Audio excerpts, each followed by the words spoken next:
Hi, I'm Rob from Subways.io. Today we're going to dig into the history of this major artery that covered Brooklyn's southern lines, and we've brought our friend Calcagno Maps to help us recreate this piece of history. The BMT's Line N began as the Union Elevated Railroad Company in 1888, operating between Fulton Ferry and Atlantic Avenue, with extensions southward from 1889 through 1893.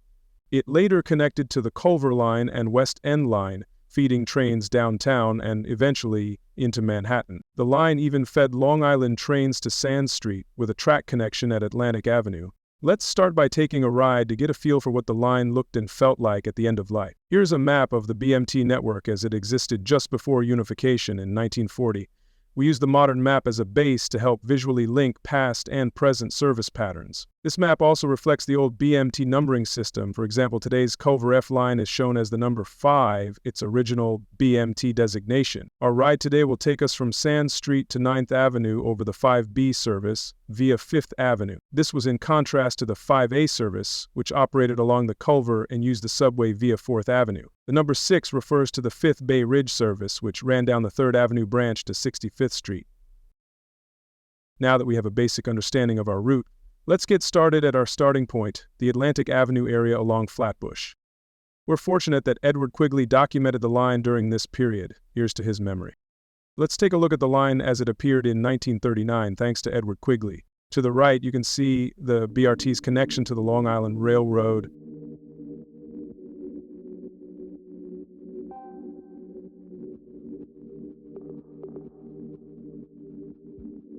Beneath us, the IRT's contract line was built directly under the elevated structure along Flatbush Avenue.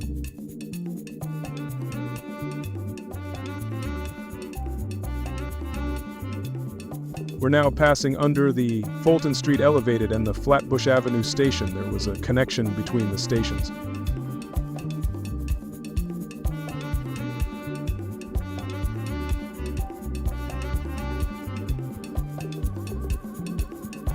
Approaching Hudson Junction, we reach the connection with the Myrtle Avenue line. The original route continued straight, linking to the Park Avenue Elevated and terminating at Fulton Ferry. As we curve onto the Myrtle Mainline, a remnant of the old route remains visible.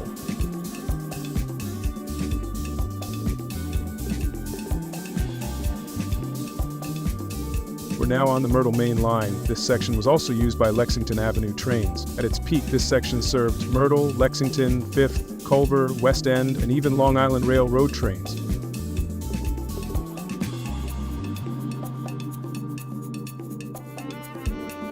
Next, we arrive at the Adams Street curb and station.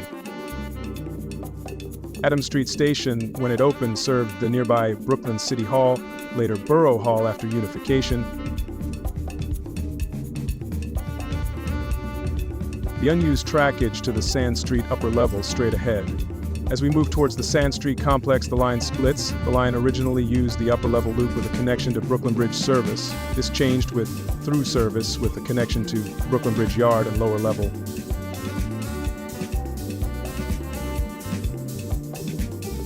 Pulling into the Sand Street complex.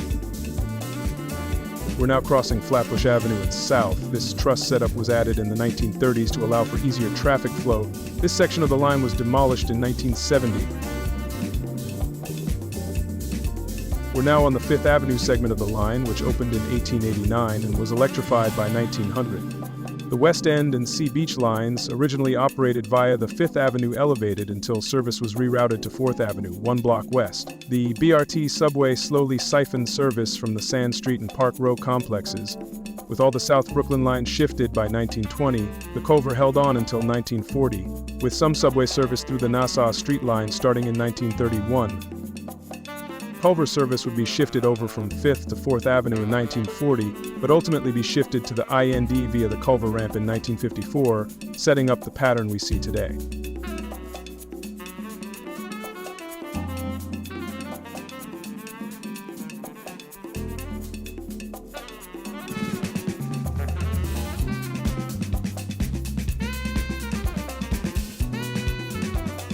The 5th Avenue L provided peak express service from Atlantic Avenue to 36th Street, with Culver Express trains making a stop at 9th Street. This peak service continued until the line's closure.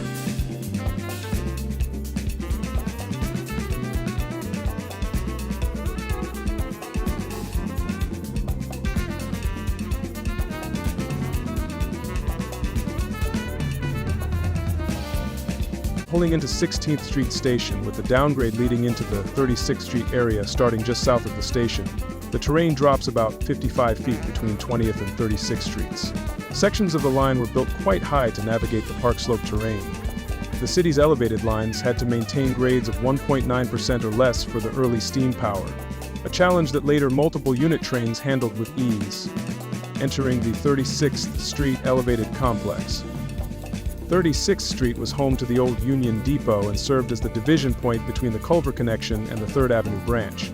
The complex also included an elevated yard, which was demolished by the time of this video in the late 1930s. The BRT had several yards in the area, including the 2nd Avenue and 36th to 38th Street yards. This is a Bay Ridge train which traveled 3rd Avenue from this point south. We're turning onto 38th Street and west to 3rd Avenue. We'll take some looks at this branch in slides in a few. We're now on a northbound Culver 5th Avenue train to Park Row, Manhattan. This is track C2 with the West End's track D2 to the right. Climbing the ramp into the 38th Street yard. 5th Avenue trains use the southern tracks on the outer edge of the yard. Today, 38th Street is mainly used for work equipment. The yard was once the BRT main yard for subway equipment, along with Stillwell Yard, now part of the overall Coney Island complex. The Coney Island shops opened in 1927. Elevated equipment also used 38th Street along with the Culver Yard inside the Coney Island complex. We're curving north to line up with the original 1893 connection and the surface Culver alignment. We see a Bay Ridge train enter the 36th Street station. As we approach the tower and interlocking, we see the old-style semaphore signal. Not all of the BRT elevated lines were upgraded with automatic block signaling, meaning no enforcement of signals. The 5th Avenue line was not upgraded as the Myrtle and Fulton lines were, with Fulton slated for subway integration.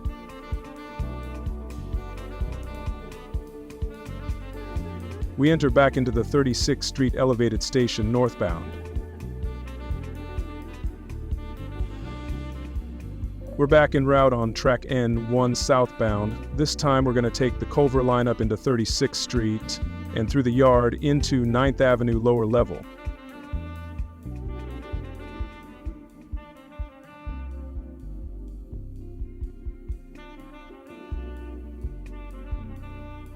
Back over the connection into the 36th Street yard, we can also notice the elevated style third rail. Did you know the elevated third rail styles were different outside of not being covered? The elevated style was closer to the running rail at just over 22 inches from the gauge and higher at 6 inches above the top of the rail. The IRT subway uses a different standard as well. Crossing over the West End and 4th Avenue line, the West End line pre-subway used the old Culver Cut Tunnel en route to the old 39th Street ferry. This is one of the oldest sections on the New York City subway network, with the West End dating back to the 1860s. Let's take another look at the line in more detail. Here are a few stills. Let's cover the least known chapter of the 5th Avenue elevated history, joint service with the Long Island Railroad.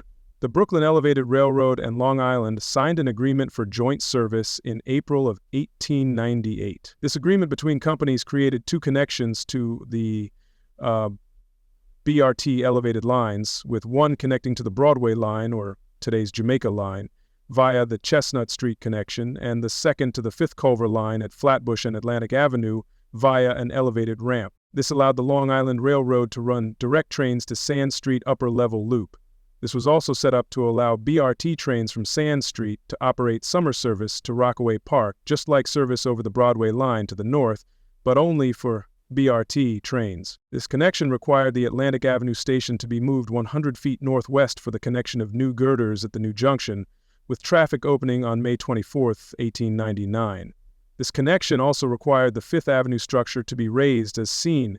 Just as on the BRT Broadway line, this created mixed traction traffic, with electric and steam rolling stock running on the road, as the BRT electrified earlier than the Long Island Railroad. This connection was only in service for 5 years. This wasn't planned to be the case, but the railroad's Flatbush terminal was rebuilt extensively. This took away the station's platform space, which forced the railroad to use the connection with a temporary platform for passengers. This suspended through service when the new station opened in 1906, and through service was not restarted. This marked the end of joint service for the 5th Avenue elevated, while joint operations along the Broadway line continued until the summer of 1917, As we'll see shortly, the Fifth Avenue Elevated also had a second connection to the Long Island Railroad. Now let's take a look at the Park Slope and Sunset Park sections of the line along Fifth Avenue. There were 8 stops along this stretch, with St. Mark's Avenue as the first station to the south. The line operated with a 2-track setup, and this section officially opened in 1889. It had to navigate the hilly terrain of Park Slope and Sunset Park, with the next station at Union Street. Like St. Mark's, Union Street featured 2 side platforms. As the line progressed, the structure gained height due to the natural drop in elevation. Fifth Avenue descends 22 feet between Carroll Street and Fifth Street. The next stop was 3rd Street, which featured an island platform configuration. Just south of the station, the line began a 1.9% incline, continuing uphill until it reached 9th Street and 16th Street stations. Here's a view of the 7th Street section during the line's demolition. Notice the support bracing required due to the elevated structure's height. The 16th Street station marked the highest elevation along the Fifth Avenue segment. From there, the line gradually descended into 20th Street and 36th Street stations. Here's a view of the line near 20th Street, running parallel to Greenwood Cemetery. The next station was a major one, 36th Street. This served as an early terminal for the line and provided transfers to Union Depot and West End trains. The station featured 4 tracks and 2 island platforms, with the line's elevated yard located just west of the platforms. Through service from South Brooklyn began in 1895 with a connection to the Culver line. Did you know that the Culver line was once owned by the Long Island Railroad from 1893 to 1899? This became a pivotal connection during the Brooklyn Rapid Transit era, serving as a key link that fed the Culver, Sea Beach, and West End lines into Manhattan. In 1895, the Long Island Railroad negotiated and built a connection to the Fifth Avenue line, allowing Culver and Manhattan Beach trains direct access to downtown Brooklyn. This marked the first ever one-seat ride to Coney Island. This was technically the Fifth Avenue line's first joint Long Island Railroad connection and service. Predating the Flatbush connection, the Long Island Railroad was able to use the Culver line in South Brooklyn for freight until about 1903, until it all came to an end. We'll come back to the Culver and its connection to the Fifth Avenue line, including the 36th Street Yard and Complex. But first, we'll explore the Fifth Avenue line's 1893 extension, the 3rd Avenue and Bay Ridge section of the line. The line was extended south in 1893, curving off Fifth Avenue and onto 38th Street. The elevated railway paralleled the West End and South Brooklyn Railroad from 5th to 3rd Avenues. Later, between 1916 and 1919, this section would also include connections to the 4th Avenue subway's Culver and West End lines. Here's a 1913 view of the line crossing 4th Avenue. The 3rd Avenue branch consisted of 5 stations, with the first being 40th Street. All stations along this segment featured island platforms with 2 tracks. Like the 5th Avenue segment, these platforms could accommodate up to 6-car trains. A shuttle service also operated on this section, with off-peak trains traveling between 65th and 36th Streets. The next station heading south was 46th Street, followed by 52nd Street. As the line approached the edge of Sunset Park, it reached 58th Street before terminating at 65th Street. The 65th Street station provided direct transfers to area trolley lines via a ramp leading to the southern end of the island platform. This included the western section of the Sea Beach line, which was serviced by trolleys until it was integrated into the 4th Avenue subway. The eastern section of the Sea Beach line connected to the West End, running from 62nd Street onto the 5th Avenue line via 36th Street from 1907 to 1915. Unlike the 5th Avenue route, not all of the 3rd Avenue branch was demolished in 1941.